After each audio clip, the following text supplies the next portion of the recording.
Right. So for those of you that I haven't had a chance to meet, my name is Marc Weiss, and I'm the Regional Director for Upstate New York region. I'm a divisional leader for the regions of New England, Canada, the Northwest, and the Upstate New York region. I'm also a Market Center operating partner for the Capital District Market Center. And I'm really excited about this material today because building a team is about succeeding through others. It's about casting a vision and helping everyone within your team reach their goals. And the panel that we're going to introduce shortly has done this at an extraordinarily high level. I am overjoyed at the success that these teams are finding in this region. They are regional talent, they're national level talent. And what they've learned in this process of continually building and rebuilding their teams, I think is going to be of immense value for everyone on this call today. I'm so excited they're going to be sharing. Before we get started, I'm going to share my screen. We're going to walk through a couple of slides that kind of tie this material into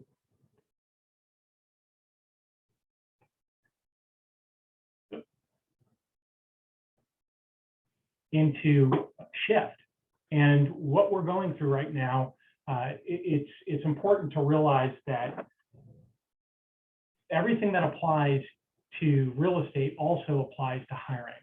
So the shift tactics that apply to building our real estate business also apply to building a team. The Great Resignation may have us in the same scarcity mindset of a shifting housing market.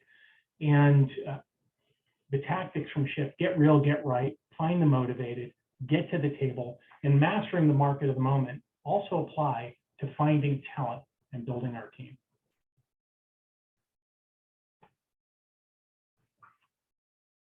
First thing we have to do, of course, is get real. Truth, unemployment is at a historic low. We're competing with high-profile companies for talent. And truth, finding talent in a shifting employment market is no different than finding leads in a shift. With that reality, we have to think differently about how to source and retain talent, and what worked before might not work today. What does our organization look like today? What does it need to look like in the future? What roles on our team might need to change? And how do we cast a vision big enough to attract the talent that we're going to need to build the organization through a shift? I remember when we were looking to hire in the Capital District a productivity coach, and there was a very talented woman that I wanted to look at that role, and she didn't want to be a productivity coach. And I had to cast the vision, really, that what we were looking for is a chief productivity officer for a multi-billion-dollar company. And when I cast that vision, she started to move towards that role. And she ended up taking the role of the chief productivity officer and was very successful in it. I knew I needed to find big talent for that role, as we all have roles on our team that we need to find big talent for. Casting a big enough vision is really important. Career visioning, of course, and in our panel today, we'll talk about these buckets and where they're looking for talent. But of course, career visioning teaches us that we have potential talent, unproven, of course, emerging talent, and proven talent. Each of these come with opportunities and challenges. Of course, potential talent, they haven't done the role. They're going to be less expensive, but what does potential talent and unproven talent, what do they demand the most of from us? Potential talent demands time, right? Proven talent, we pretty much know they can do the role. They've done it before, but what do they demand more of? Money. Yeah, and Mandy, you and I talked about that yesterday. We get what we pay for, don't we? So we have to make a decision for where we're hiring. Are we okay with potential talent in certain roles? Do we need proven talent? Because if our bandwidth doesn't allow us to train or a lot of time for training, we're going to need to hire proven talent. And of course, we learn in career visioning, emerging talent tends to be the sweet the sweet spot where they have a similar track record in the behavioral profile to do the role. And that's where using the KPA and career visioning really helps us in that emerging talent role, make sure that we've got a right fit for our specific need. Now, getting people to the table. Of course, we use the KPA to sift, and then we use the KPA to verifying the KPA to ensure that we've got the right people for the right role.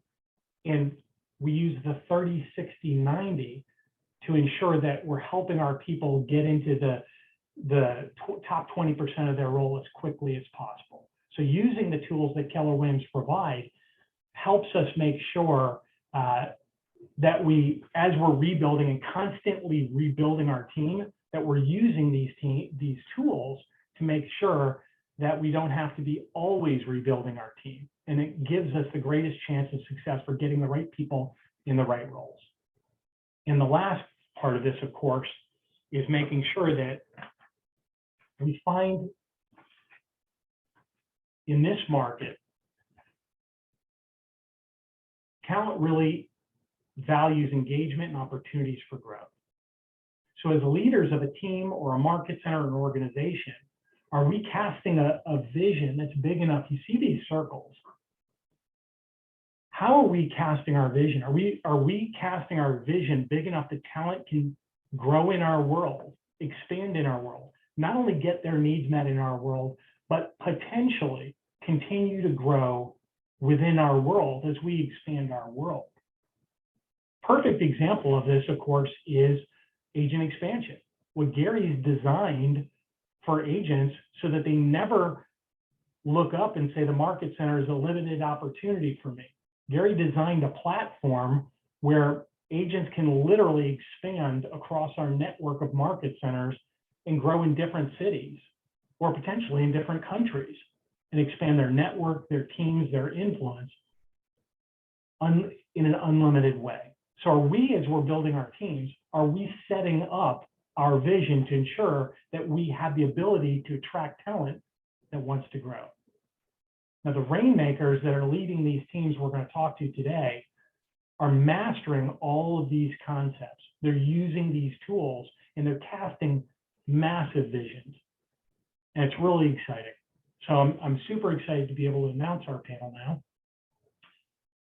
So if you could, all of the panelists, and we'll start with Tiffany and then move on to TERRESSA and Mandy, if you could introduce us and give us your title, your location, how long you've been in business and with KW, and your current level of production. Hi, everybody. I'm Tiffany Hilbert, and I am out of the Greater Rochester office. You guys were all, you heard Chuck in the beginning, that is my better half. He's ZLP. So we live, eat, sleep, breathe real estate. There's probably not a second of the day that goes by that we aren't constantly talking about the business. I took over Chuck's team 2017. Since then, I've built to, I have 14 people on my team right now. We're constantly evolving and changing and growing. And every time I turn around, it seems like there's somebody new coming on the team, which is kind of cool. Volume right now, with pending and closed, we are 54% to our year goal, which is pretty exciting. We're at about 35.4 million. We've done about, let me look at my numbers here. We've got, about 130 units between pending and closed. So it's kind of cool. I think my team is crushing it. I'm super excited for them. They grind every day. And I think the biggest value that our team has is that we are an in-office team and we get energy off each other. I think it's really, really important. And Tiffany, what is your goal for this year for your team? Our goal is 287 units, 65.3 mil. I think we're on track to do about 80 mil. So we should definitely crush our goal. Love it. That's amazing, Tiffany. Best hire you ever made, Chuck. Right? Kitty. I think Chuck's glad he's not doing this anymore. And we'll circle back to that about building our world big enough to find a replacement, Tiffany, which we talked about. TERRESSA, how about you?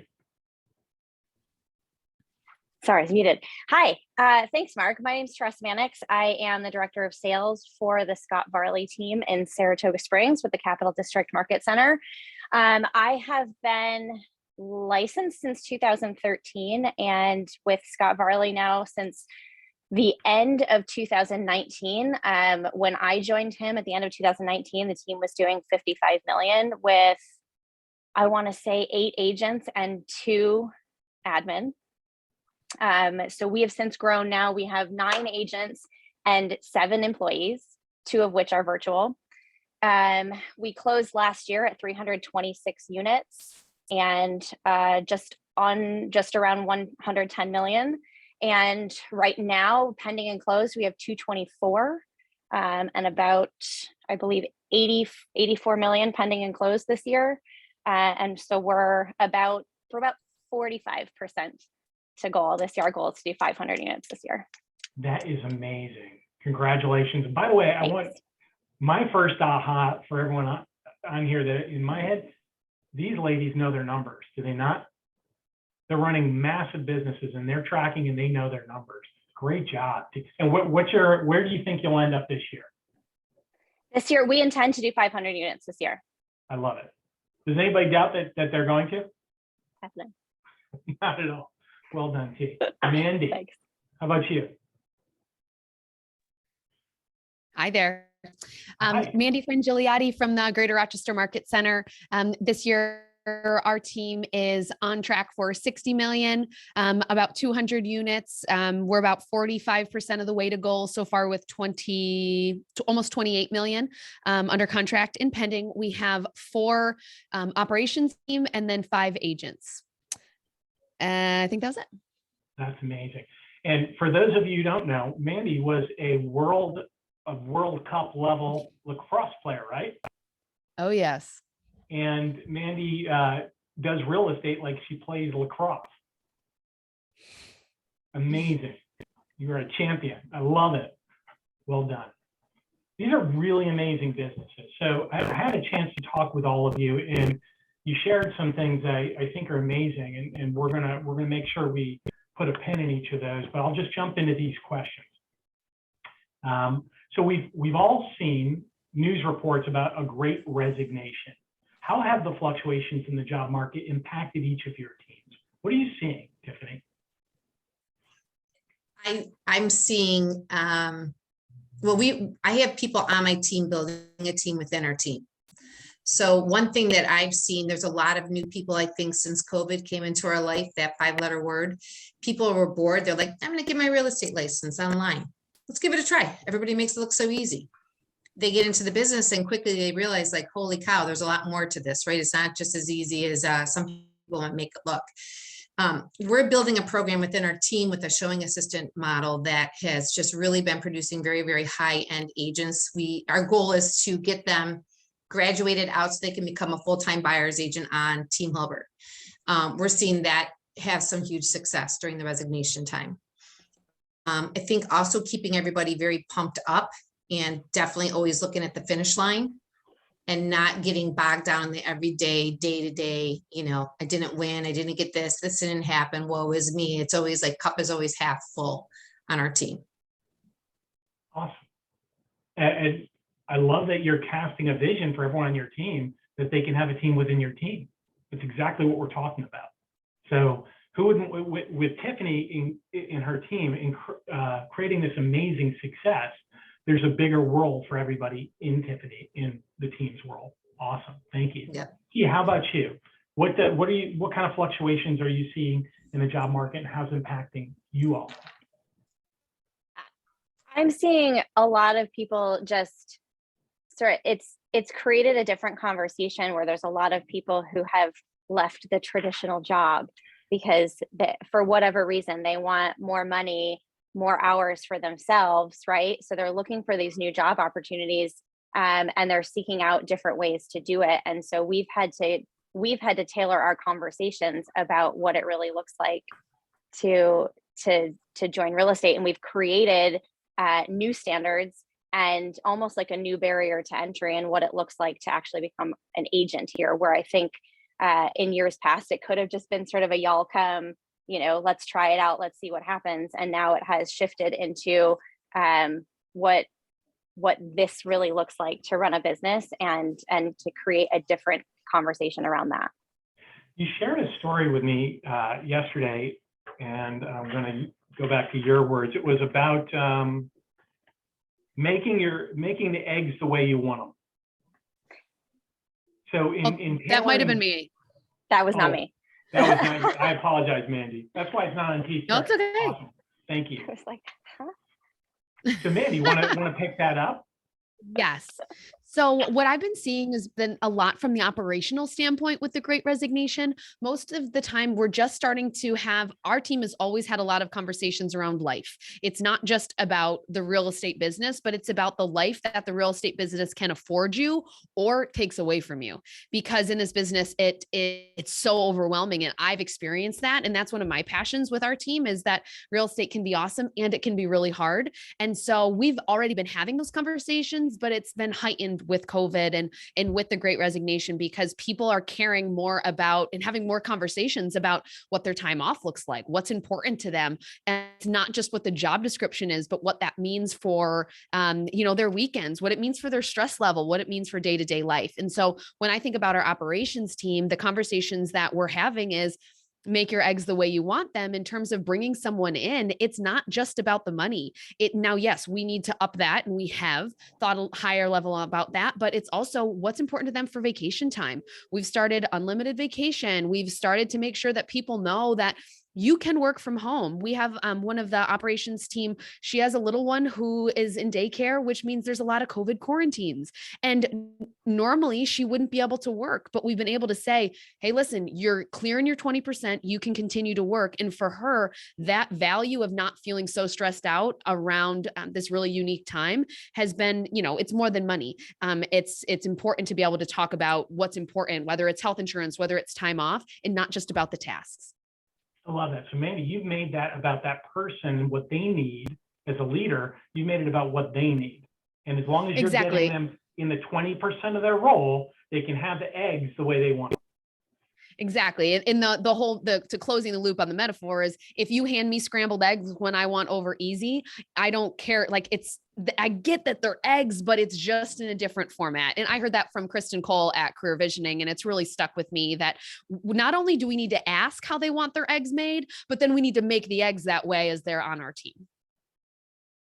Awesome. And that brings us to the second question, which you kind of answered there. What are you doing to now retain top talent that might be different? Have you added any new retention strategies specifically to respond to changes in your market? Do you want me to go, just because I was kind of hinting on it? One of the things that I think has helped a lot is getting virtual assistants. We have one virtual assistant, and that has been fantastic for us to be able to pay for a higher level candidate here, because we're saving money on the time that they were previously spending doing data input and doing some of the remedial tasks. But then also, when we had that person taking the detail work, I didn't have to look for such a high C and such a high S. I could bring someone in that I needed to be a higher I or a higher D, and not worry that they're going to miss some of those tasks. So for us, it's been, of course, I talked about, time off and all of that, but from a black and white standpoint, we're taking a lot of those basic things off so that they can do more of the higher level things that they enjoy. Love it. How about you, T? What are you all doing? Yeah, I want to echo what Mandy said. Also, the leverage for the leverage has been huge for us.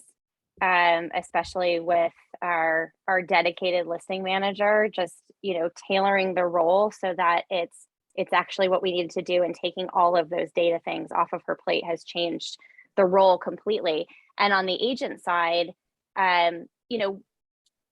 we got, number one, we got better with the one-on-ones and what the coaching looks like here, the dedicated script practice time and the dedicated lead gen time, and that served as sort of a camaraderie and retention tool for us. And the biggest thing that we did, and it took us a little while to get here, and we created this leaderboard that we share at all of our Monday meetings. And it's very simple. It's just a green, yellow, red for where you are within the team standards in the month and the year.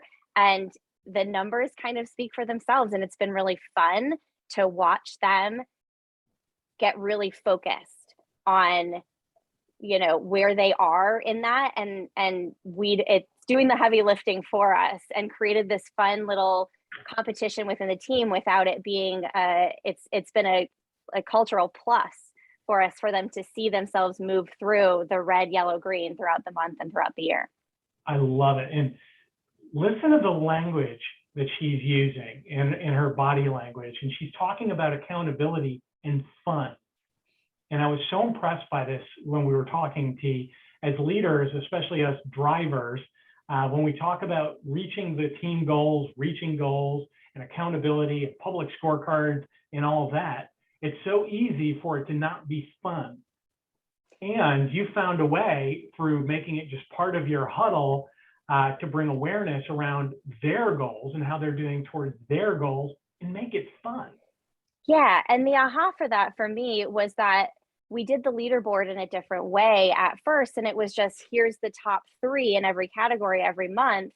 And what we realized is that the other people didn't really know where they were, and no one else knew where anyone else was. So when we took out the mystery and exposed it and created full transparency for everyone to know where they stood, it created something more, which has been amazing to watch. It created a space where they all grew into their potential, or they're growing towards their potential, because you all of you knew your numbers cold. When you started off, you're like, bam, bam, bam, these are our numbers. And when we're growing a team, part of leadership is helping our people know their numbers. And as they're moving towards achievement, moving into their success and hitting their numbers, actually hitting their numbers involves failing to hit their numbers. We can't have success without not having success on the way to success. You're a musician, Terressa, so you know you can't sing or hit the right note until you hit the wrong notes when you're learning. And real estate's just like that. So having an accountability scorecard is crucial, and making it fun, that's great leadership. Thanks. Well, I want to piggyback off of that. We have a team board as well, and we have it set up for everybody on the team, buyers agents all the way down the showing assistants, what their individual unit goal is for the year, what their volume goal is, and the percentages they move through the month and through the year. And it does create such a fun atmosphere. People love to walk in and see that board updated. It makes them feel like they have ownership of their future and what their career looks like and what their numbers look like. So it's been really helpful. We also use a lot with Google Sheets. We kind of do whiteboards on Google Sheets, and everybody has their own individual sheet within the transaction, so everybody can see exactly what each person has going on as far as pending and closed. We also track where all of our business comes from. That's super important for us to understand as well. Some of the things that, the one thing I did that everybody thought I was crazy about, I bought 2 things on Amazon. I bought a crystal ball. I bought that back during COVID because everybody's like, what do you think is going to happen? Let me get out my crystal ball. Nobody knows. Right. And so that was a big joke for a while. And now the best thing I ever bought was a cowbell. They walk in, they got an offer. Guess who's ringing the cowbell? I am. They can think I'm hokey. They can think I'm crazy, but I use cowbells. I also bought some phony. We need more cowbells. And I also bought some phony crowns too for the king and the queen of the week. But we haven't done that in a while. I think I might have to pull out some more of that corniness. Some of my retention things is I've created a SEP. An employee, you know, I do a little bit of a match on a SEP for my staff. We also have quarterly bonus amongst the teammates. So if they hit their goals for the quarter, we do have a bonus that we pay out. At the end of the year, if they hit their goals, they take them on a team trip. It's kind of fun. We do a lot of team events as a team. We do a lot of happy hours, dinners. We eat a lot of lunches together. I was just in a fashion show, so a bunch of them came to that. We're just always trying to find fun and different things to do that are out of the ordinary. We are big into coaching and scripting on our team. I have a kick butt ISA that really doubles down as a coach on our team with scripting. He is amazing with words, and so he really scripts and really helps people to really amp up how they're talking to their clients. I'm also trying to create equity opportunities within my team. I'm trying to buy some investment properties and see if that's going to be something that might be fun for them to want to be part of, as more of a retention opportunity too. I love it. I'm getting some questions in the chat. We're going to circle. Please write the questions in the chat if you want. We're going to circle back and make sure they all get answered, because I think some of them are getting answered. Look at what Tiffany is creating within our team for opportunities, equity opportunities, teaching people how to build wealth. When we help our people put money away in a SEP or an IRA, we're actually teaching them how to build wealth. right? We're teaching them to put away pre-tax money, think long-term, and build wealth. That's great leadership, Tiffany. Amazing. Well done. How have you all built team culture that include people who have never met face-to-face at this time? What are you doing to solve that? We're an in-office team. We only have one person that's virtual on our team. She's our marketing director and she lives in Baltimore. So when we have our team huddle, she's always on through Zoom, obviously. She comes up to Rochester once or twice a year, but she does great work. So I have no problem with her being virtual, but otherwise we're all here. And like I said, we're very much in an office team, like all the time. We're here after the lights go off, you know, in the office after 5. And there's a lot of us still here cranking and doing things. So that's kind of how I've helped to keep our culture together. Awesome. Thank you. Terressa, how about you? I really started during COVID. We have 2 BAs too that are also a part of the team, and yet we also have the opportunity for some of our employees to also work virtually. And we found during COVID that just doing the daily meetings, which have continued, we still have daily huddles on Zoom every morning, and we needed it during COVID, and yet now, no matter where anyone's working from for that day, we still are able to come together as a team and huddle for the morning, get on script practice, and get into, we call our lead gen time kick ass and take appointments. So we go from, boom, boom, boom, right through all the way till 11 o'clock, and they're able to be on Zoom and still build their bunker to lead gen without actually physically being in the room, and they can focus more because they have a silent space where they can mute their Zoom and they can still talk about, hey, I need to objection handle for a second, or this just happened, I set an appointment, and they get to celebrate together, and yet they're not in the same room or in the same building. That's awesome. So you don't call it lead gen time, you call it what? Kick ass and take appointments.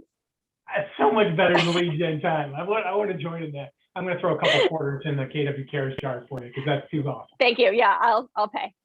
Mandy, how about you? We really only have one virtual assistant. He's in the Philippines, and we really don't have much of culture building within our relationship with him. It's just mostly within our team. So I don't know if I have much to speak on creating, a virtual culture. Awesome. But you did say you have flexibility within your team. What does that mean?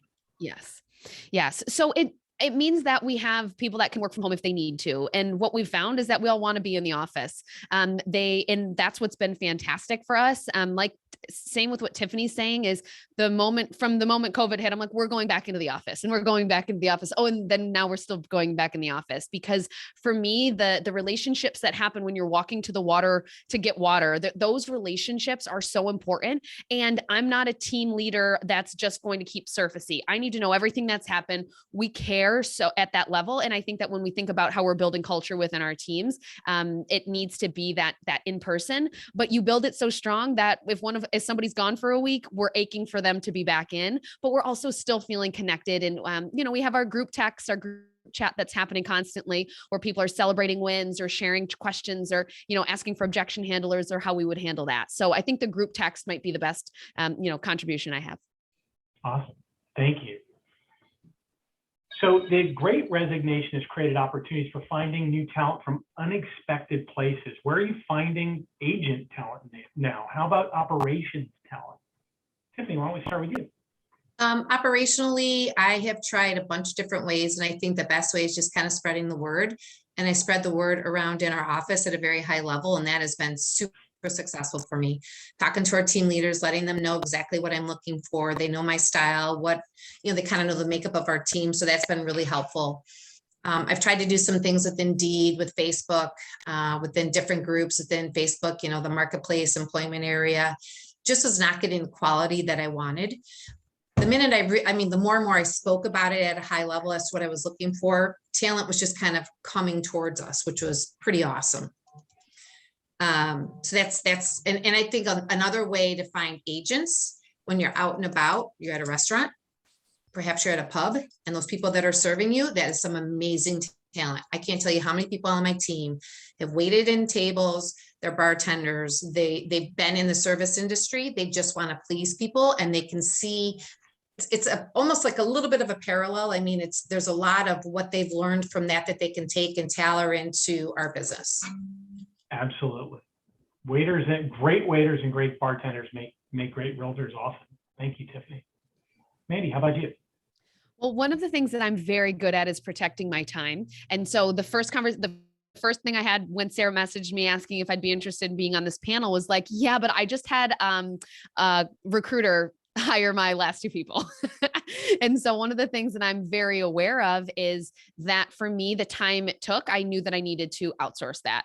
And so where am I finding talent? Well, I'm finding it through my recruiter helping me find talent.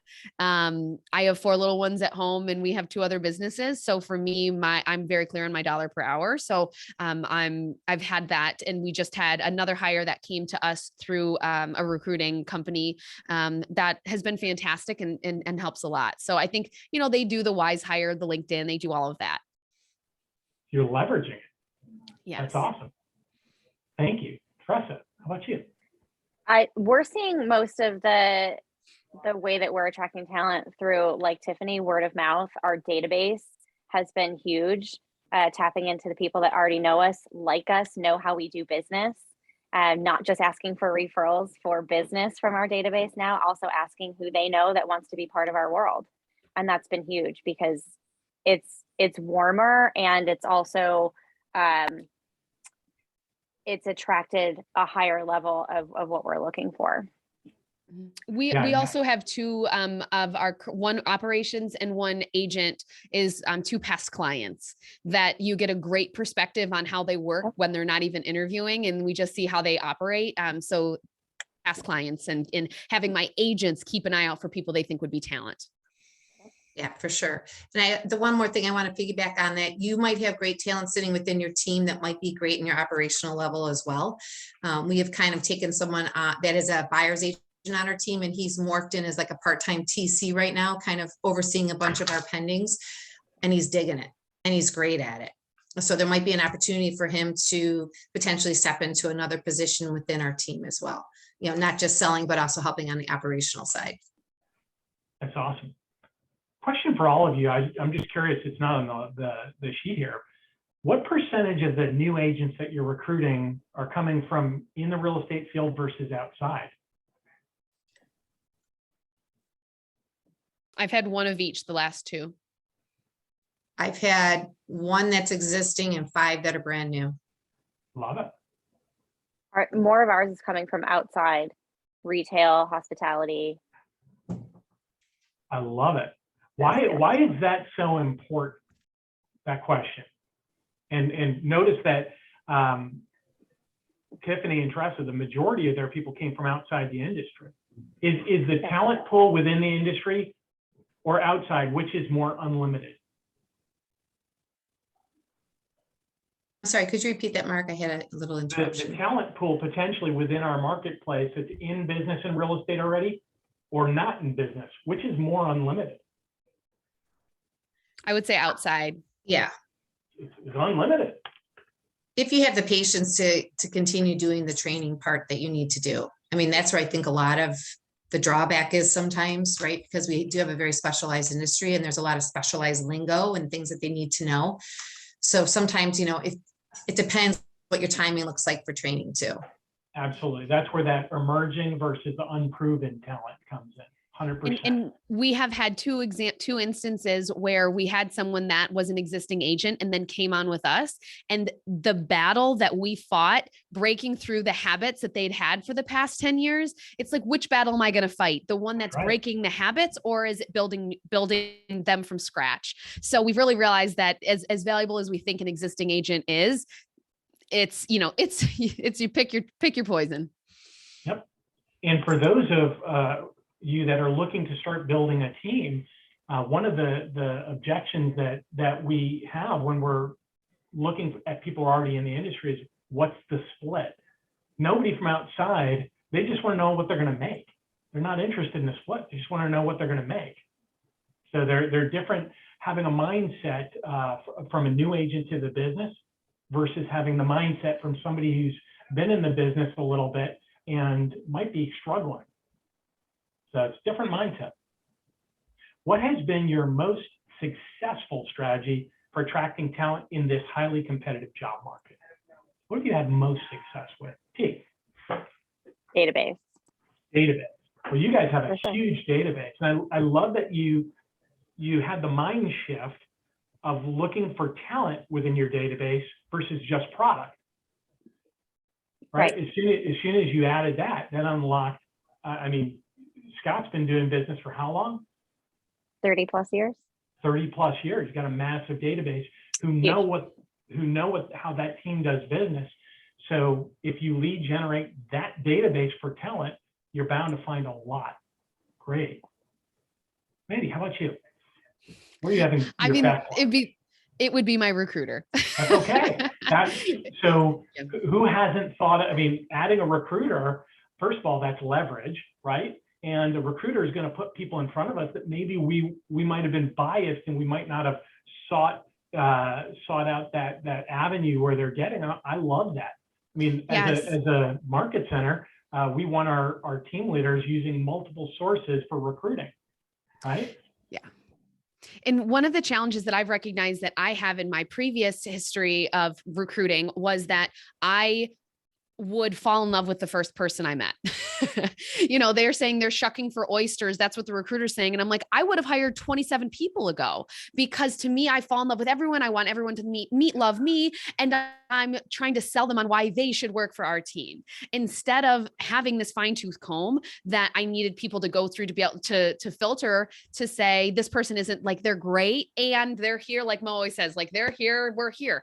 I really recognized that I'm not great at that. So once they get through my recruiter, that's when they come to me, and then I get the opportunity to interview the candidate at the end to, I had one that came through and it wasn't a fit. And then the latest one was. So it's not always 100%, but it's great. And how it works is, I think it was like 2,500 up front and then 2,500 once they came in, and my time is worth that. So it worked out well. $2,500 to hire the recruiter, to hire them.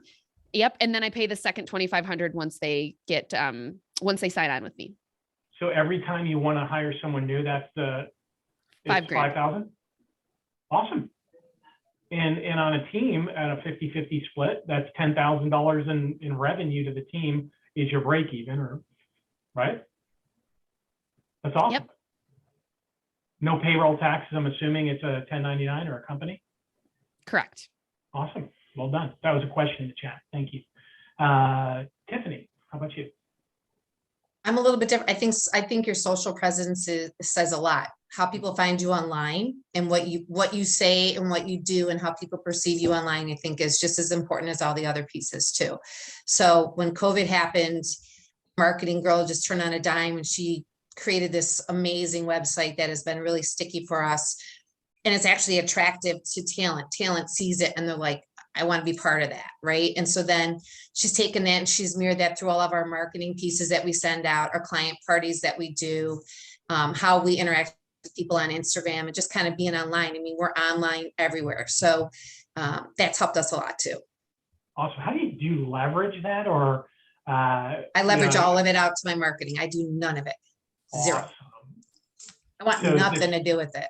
Is this marketing person? So it's funny because 10 years ago, or 5 years ago, we would have talked to a marketing person. A marketing person would have done very different things. So that your marketing person, how much time do you think they're spending on social media? She probably spends anywhere from 20 to 30 hours a week, and that's in her creative time. That's her, she's very creative in a lot of things that she does. She takes a lot of video footage that we do and she can splice it together and make some incredible videos. I mean, the stuff that we did during COVID, I think really helped to set us apart a bit. We tried to have fun. We tried to really talk about our local restaurants and businesses that were really hurting. We tried to let people learn who we were a little bit more during COVID. One of the guys on my team, his hair grows like about 5 inches a day and he couldn't go for a haircut.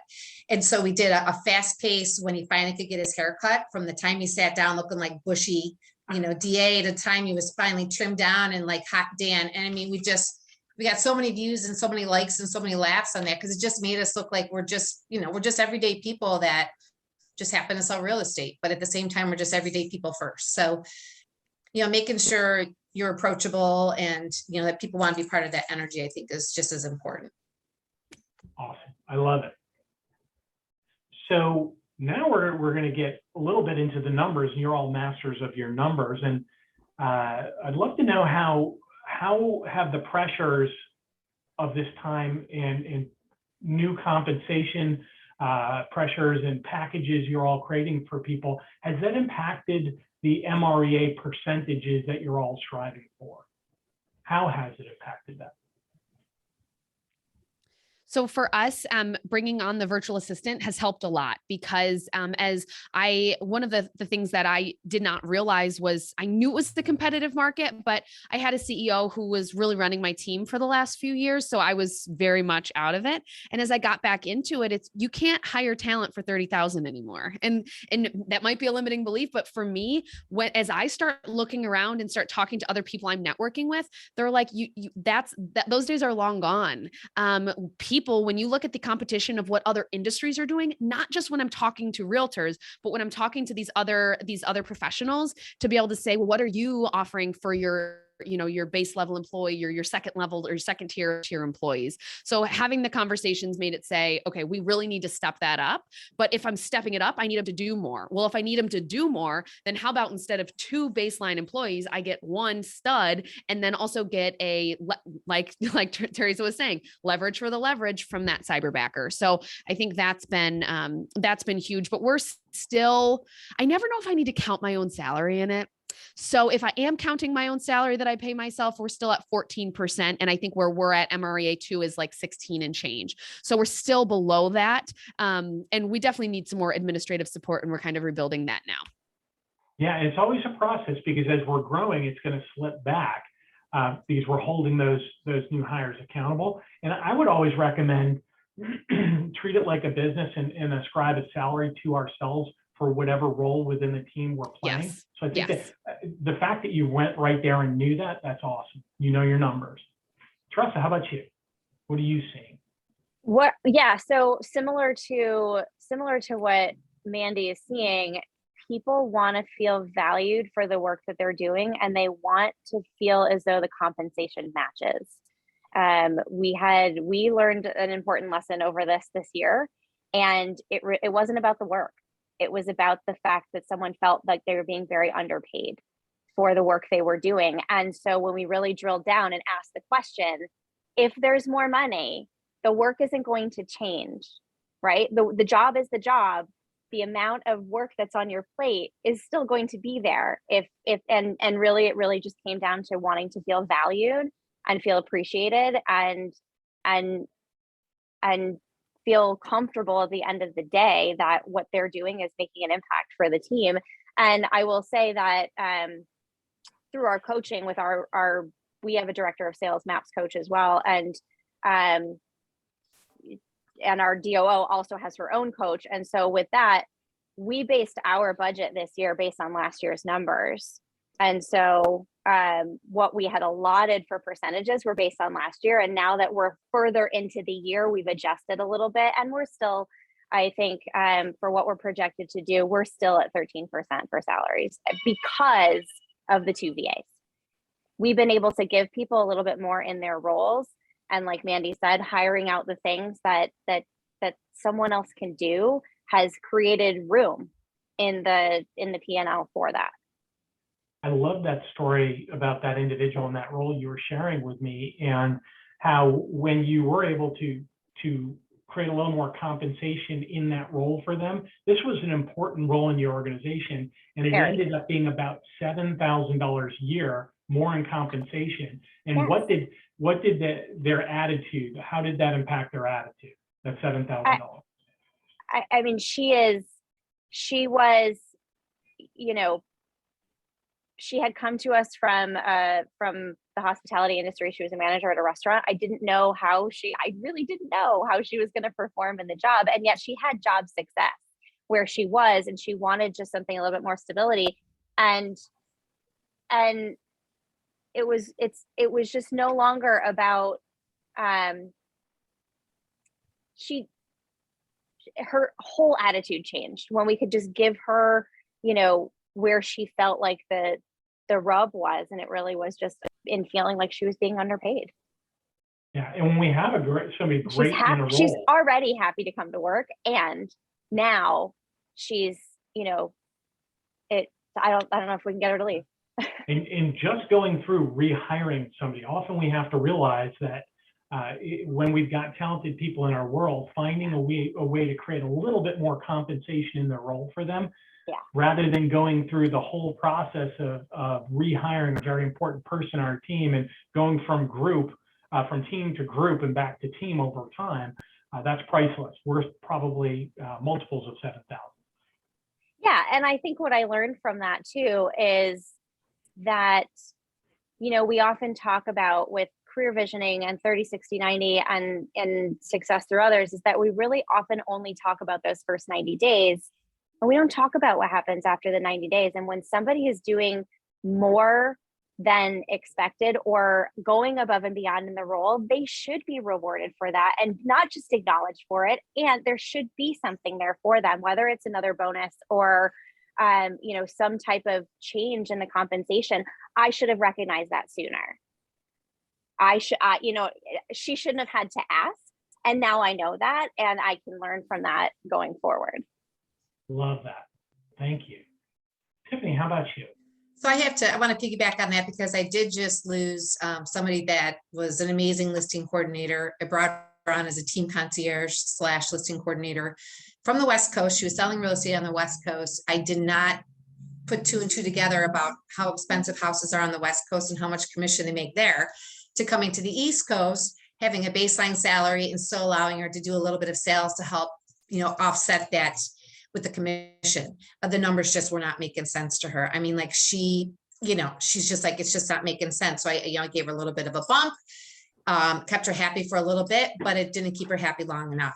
So then she came and she gave me her 3-week notice. And I think it crushed her to do it because she loved being part of the team. But at the same time, she realized that maybe real estate on the East Coast was not going to satisfy her the same way it was satisfying her on the West Coast. There wasn't any way we were going to get her to where she was, unfortunately.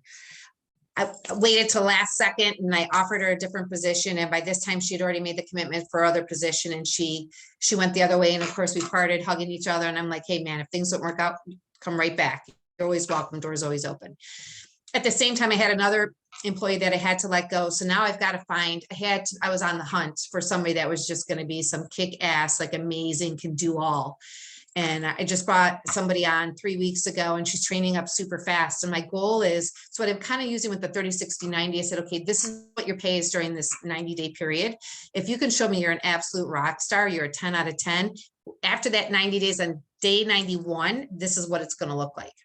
And then after 120 days, guess what else? Then we're going to start adding transactional bonus to it. And we're just going to kind of keep building that up for her.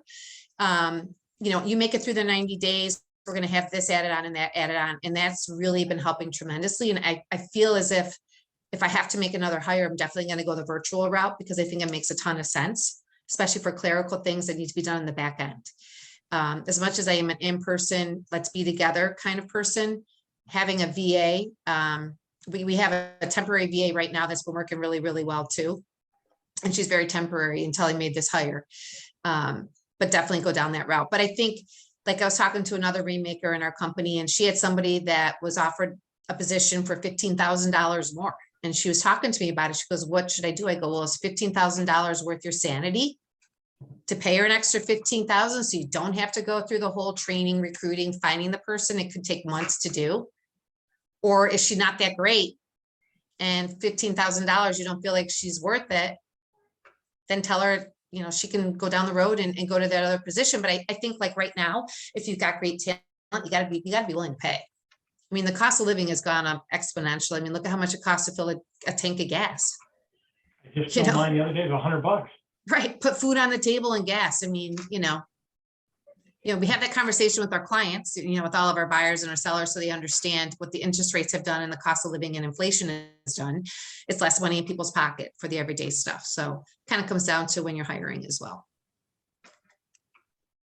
What leadership strategy have you all learned through the recruit select CV process that was more powerful than you expected? I think what Tiff was just saying was the 30, 60, 90. And so one of the biggest things within these last few years has been, I bring someone on and I say it's the 30, 60, 90, but let's say it's an EA. I'm like, oh, here, can you still write those checks? Oh, hey, can you run payroll? Oh, hey, can you do all of these basic 80% things? And then what happens, they get to the end of the 90 days and they didn't do great on the 20%. They're not bad at all the other things. Instead of like your only job these first 90 days is to do the 20%. And if you, and it's kind of annoying because then I'm still writing the checks or I'm still doing some of those things and I haven't handed over those little things, but it was too much of a slippery slope for me to start to train them on those basic things. And it's gotten to the point where I didn't communicate that well enough, or the previous CEO, we didn't chat about it with this other hire. And all of a sudden I added on the 80% and she was like, oh, are these all new tasks? Because we truly were only giving 20% tasks. And I think it's great because we're finding, we haven't done it where we've had someone leave. Yeah, actually, yes, we did. We did. But it's this clarity around not just saying what the 30, 60, 90 is with the top 20%, but actually living it and explaining it so that they really know their priorities and the 80% is not masking that.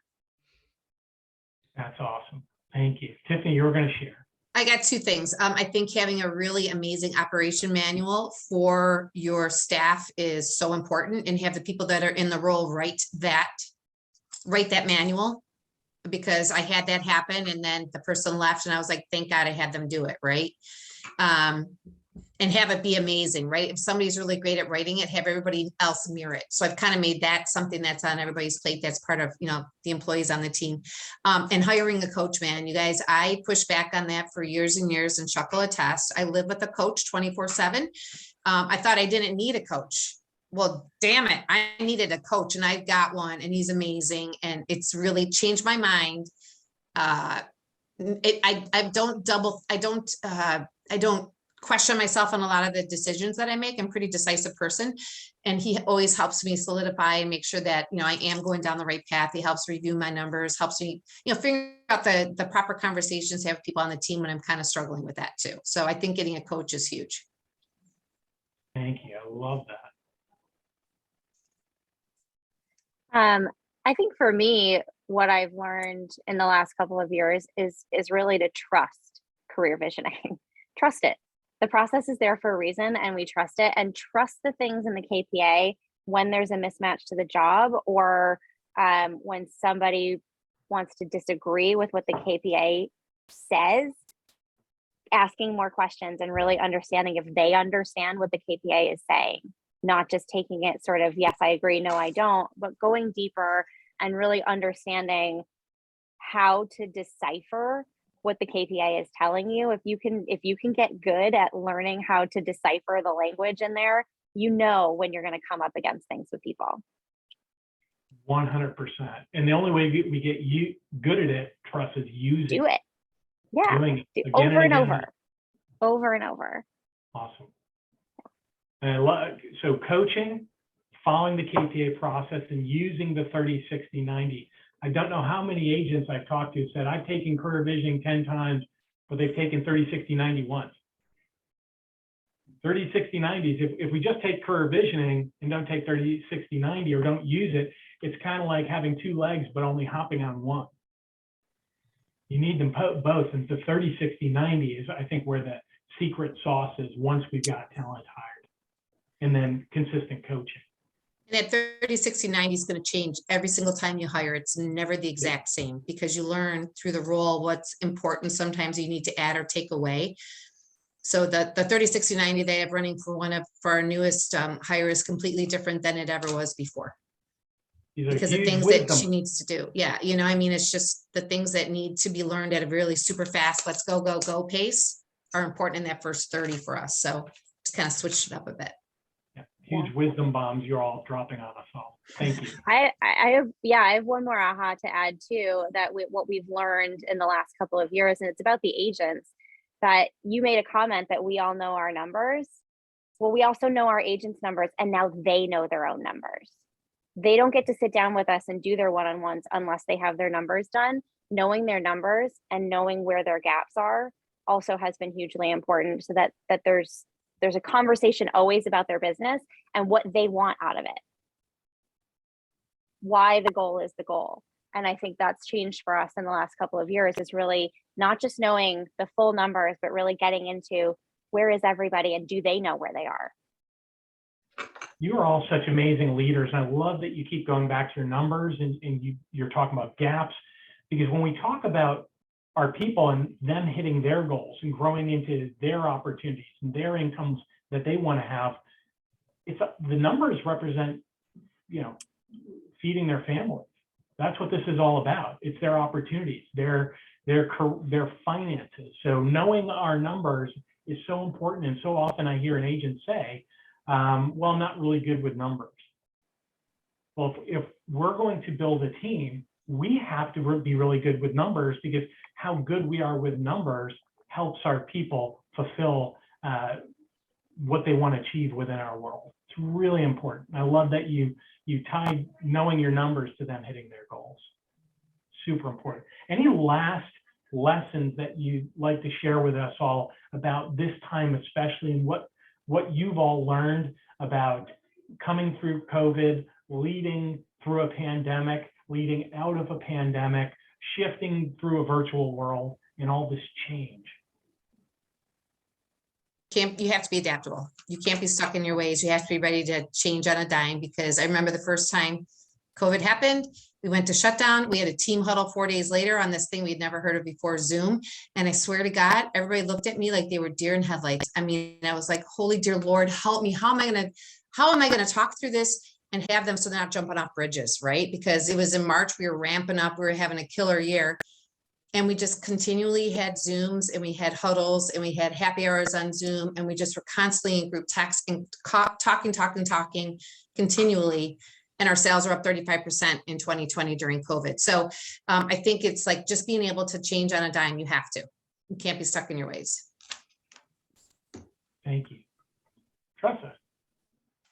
For us, the COVID was really like a defining moment. I think for us, it's what, oddly enough, it is what created the culture on this team, for them to come together and to support each other in a different way. And then when we could actually be in person, there was so much more energy, and there continues to be more energy. We have an office in Saratoga Springs on Broadway, and it's people. I'm banished to the basement at the moment. Like you, Marc, you're losing your office. I don't have an office. I'm in the basement. And I can hear right now the energy that's going on upstairs.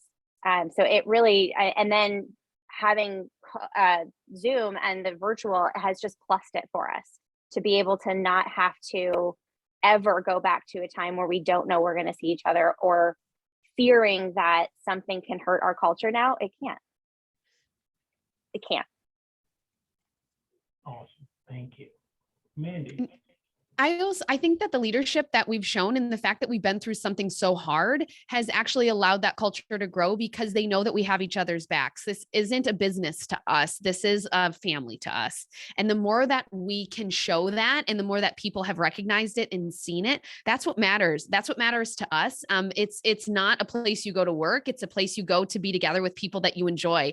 We just had an agent who ended up moving a little farther away, and she wanted to stay on the team because she just didn't want to leave us, and we didn't want her to leave. But some personal situations, all of those reasons made it so she couldn't stay, but she probably stayed on a year longer just because she wanted to be around us, and we wanted to be around her. So I think that the more that we never downplay just the heart that you can build on your team and make it kind of feel like a family. And that's what I think I've learned. And we've really, everyone has come to value from this. Fantastic. Thank you. Before we open it up to questions for everybody, I want to read one question that Lynn had put in the chat a little while ago. How do these leaders get past, how is my world big enough for them in a time when the headline and market indicators indicate we're in for leaner times? How does a solo agent go to the team route in a recession when we may be reluctant to embark on that? So is the question, how would a solo agent make a decision whether they want to be on a team or remain solo? Is that? It could be either. Lynn, feel free to clarify, or it could be, how does a solo agent at this time build a team, or how do we cast a vision big enough when times are saying that. No, it's more the question of, you know, in lean times, how do Thank you enable, you know, how do you grasp the thought of, is my world big enough? Because that's always the decision that I've struggled with, is how to create a world big enough, because I know leaner times, at least I think so, are ahead. So I have to work more efficiently. Bringing on, it's easy to bring someone on when the tide is high. Now that the tide might be going out, how do you resolve that? It's a great question. I think you have to go with your gut though too, Lynn. I think that sometimes you just kind of have to take that leap and give it a try and be honest with that person. Just be like, look, this is new territory for me. I really want this to work. I think we could, you know, we can really make a partnership and make something happen and be really good. And I mean, I think it's about the strength of how strong that individual person is that you might be talking to as well. You know, what's their passion? What's their track record? What does all of that look like? You know, and that I think will help you build a world big enough for you and for them too. Because the whole thing is a learning all the time. I mean, it's never like we stop learning. We're constantly learning from the people we're around. So they might have something that's like some little nugget that you didn't think of. You're like, oh my God, that's it. That's a magic sauce. And you might just be able to mix it up really great from there. I also think too, people say, you know, how did you start a team? Well, I was forced to start a team when I went away for the World Cup for 22 days. I was forced to get out of listings when get out of buyers and only into listings when I had my daughter. I was forced to get out of listings and out of production completely when I had my son. And then I was forced to get out of even leadership when I had foster babies dropped into my lap at a 24 hours notice. So these aren't things that I'm like, oh, this is my choice. Like it wasn't this easy. Oh, this is so clear. And I'm so grateful that I had all of those pushes. Heck, I actually think my husband's the reason I'm at Keller Williams, because I didn't want to leave my other brokerage because it was fine and it was good. So what do they say? You either move away from pain or towards pleasure. And I was literally just like moving away from pain every single time. Sorry, every single time. And I think that sometimes if you just don't have that pain point or you haven't built up that pleasure, you're just kind of stuck in limbo and you have to find something to make a leap. Maybe have a kid. That'll do it. Don't, Lynn, sorry. Okay, I'm on it. I'm going to have another baby. That's it. Don't do it. There might be a medical intervention, but okay. Beth, any thoughts? Yeah, I think the real estate industry is always changing, and no matter what's happening in the market, it's never going to stop, right?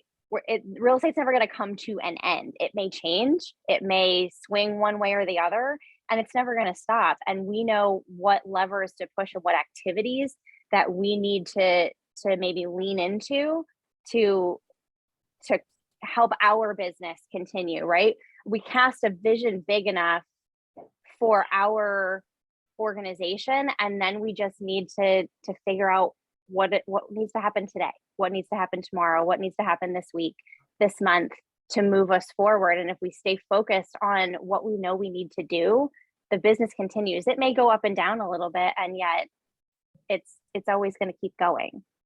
I don't know if that makes sense, but that's how I feel about it. In observation in watching all these amazing leaders set goals and stretch and hit goals, it reminds me that we are all blessed to be in a models and systems franchise. We are not in a brand franchise like most franchises in our real estate industry.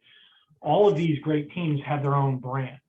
And Keller Williams offers us models and systems to scale our business. We have an economic model, we have a lead gen model, we have a budget model, and we have an organizational model.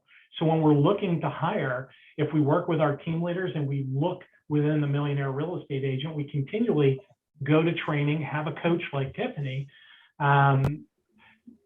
There's models to ensure that we stay within profitability that we're projecting. So I would say follow the models, and at least you're not jumping off a bridge without a plan. When we're building a team, follow the plan, follow the organizational chart. I just want to throw something else out there. I think you really need to have standards and expectations on your team. They need to be spelled out and everybody has to have a buy-in. I think that's really important what the minimum expectation and standards are, number one. Number two, a lot of people ask me, well, how'd you come up with your goal? I don't pull these numbers out of thin air, right? I allow everybody on my team to have a goal. They have a push goal. We have a minimum acceptable goal, right? They set their goal. We take everybody's goal. That is a team goal as a whole. We know what our average price, what our average sale price was last year for buyers and sellers. So we know exactly based on that, how much we're going to have to do, how much business we have to do. And then that's going to help us create that gap and kind of work backwards to help them figure out what they need to do, during each quarter.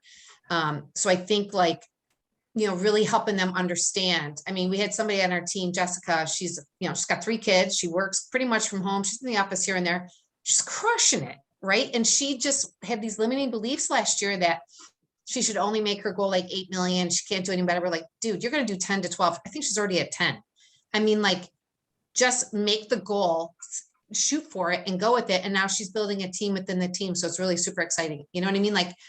There's limiting beliefs and doubts and ideas. If you think you can do it, I mean, just go for it. Love it. Awesome. Thank you. Any questions for our amazing panelists? Feel free to unmute, type in the chat. Hey, I just have a quick question about this overall. I see this is being recorded. Will this be released to rewatch? Because I want to watch this like a million times, to be honest with you. There's so much value here. So thank you guys for coming on. You bet. Yeah. The team leaders in your market centers will have access to this. Absolutely. There was somebody with a couple people with questions earlier about the team within the team and the showing assistant to buyer's agent model, Tiffany. Thank you. So that was, I talked about that briefly. That's something that is constantly evolving and changing. My top buyer's agent, Dan Jones on my team, does a lot of business and he was starting to have zero life. So we started talking about the showing assistant model about a year and a half ago. And the first time around we did it, we learned from our mistakes. We learned from our what was great and what wasn't great. So then we revamped it and changed it up. Now he's got a showing assistant that's just about ready to graduate out to be a buyer's agent on our team. He has 2 new showing partners and he just brought a 3rd one on. So he's constantly keeping that going, the showing partner system within the team. And the goal is to coach them and to build them up fast so we can graduate them out into the team to be a full-on agent and constantly be bringing that new talent in. And what we found is that it's been a huge training opportunity for these showing partners to really learn the business. They're in the trenches, man. I mean, they are out there pounding the pavement. They're going to showings. They're going to, if there were inspections, they're doing final walkthroughs. They're hearing the objections. They're in the office. They're hearing the talk. And we're scripting continually with them. And it's just adding that extra value. And we have people that are constantly asking if they can join in. I mean, we just only have so much capacity. You know, I mean, there's just so much capacity that we can have. But it's working really, really well. And I mean, if you want to have conversation on a side note, we can certainly, set up a time to have more conversations specific around that model. We've also been doing that model and we have had tremendous success with it. One of the quick pieces is when I was looking for a showing agent, I was looking for a showing agent that's supposed to be a showing agent. Whereas I am starting to look now, we're looking for showing agents that are supposed to be agents. Because what happens is sometimes we're like, oh, well, no agent's going to take a 12.5% split. That's what we do. No agent's going to take that. And now you have agents that are like, wait, I get paid to work with Leslie. Like I actually get paid for this because I should be paying for this training. And that mindset, I mean, I'm not sure if Jess is still on here, but our showing agent, she received an offer and she's a year in and talking like she's been in the business for 10 years because she's seen more inventory and done more deals than most people have. Oh, hi, Jess. And that's important to have that learning by fire, learning through a fire hose. And that's what the showing agent model can do. But if you don't have intentions to be an agent, it's this hamster wheel that we have a hard time getting these showing agents off of unless their desire is to be an agent. So that's just a quick advice. And you've also built a career path within your organization, right? You can start here, you can go here, you can go here. Wonderful. Right. And it's guaranteed income for that agent. That's how they think of it. And then at this point, now she's to the point where she gets to pick and choose. Yes, she needs to be making sure our main agent is supported there. But if she's still doing her own business and can grow in that way too. Awesome. I have a question for you, or for anyone that wants to listen, rather. What do you, at the beginning stages, you guys are obviously doing a high production, high volume. As a newer person trying to grow, I find myself with my buyer's agent struggling to, all right, we have one deal going or one pending or one closed. Is there a book? Is there a discussion? I guess I'm looking more for a little advice on what to talk about in one-on-ones to keep them going and energetic. Does that make sense? Yeah, for sure. I think genuinely being concerned about their pocketbook and their bottom line. I let go of an agent that was on our team last December because she just was not producing. She was just not doing it. And I said to her, I said, look, you're going to be happier, healthier, and wealthier not being on my team. You're going to make more money being a solo agent, doing the number of transactions that you want to do. And that there's nothing wrong with that. But I'm doing you a disservice by keeping you on my team because you're not producing and you're not willing to listen to what needs to be done to win these deals, having those hard conversations, be willing to be coached and scripted up. I went off track there for a second. I apologize. But I think that, recognizing what their bottom line and what their pocketbook looks like, and genuinely sharing and saying to them, I'm really concerned about your financial well-being. What can we do to make this better for you? Because everybody's struggling out there. Acceptance rates, you might be out there pounding the pavement writing contracts, but if, acceptance rates are maybe 20 to 30% based on, written to accepted. That's a lot of contracts you got to write, and people can really get down in the dumps and be really bummed out. I think being around in the office, hearing how other people are talking to agents, talking to buyers, talking to sellers, conversations they're having is huge value. Super important.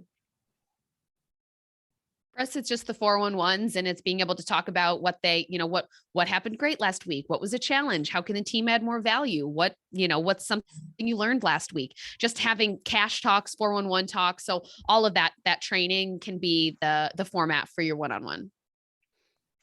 We use the MAPS one-on-one prep form. Has to be filled out prior to every one-on-one. If it's not filled out, we don't meet. And for the one-on-one for us, if you're meeting your goals, we can talk about whatever you want. Not really. We go to the numbers, and we start with the money, right? We start with on the 4 conversations at the top, we start with the money and we kind of work our way backwards. And then at the bottom, it's, what's the homework for this week? And yet, really, if they're meeting their goals, we can have a nice, pleasant conversation. And when they're not, it's what do we need to do differently, and what needs to change.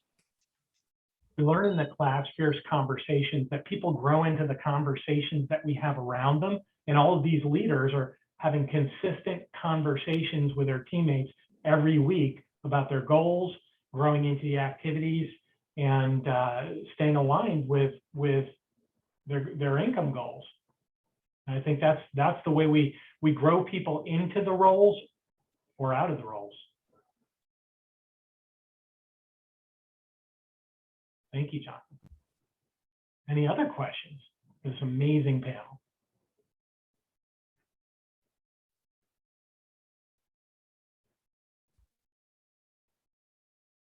Well, I appreciate you so much. Thank you for your time today. And I hope everybody in this panel got some nuggets they can start to use in their business as they're building a team, leading a team without limits, providing value for everyone on your teams. And have a great afternoon, everyone. Thank you. Thank you.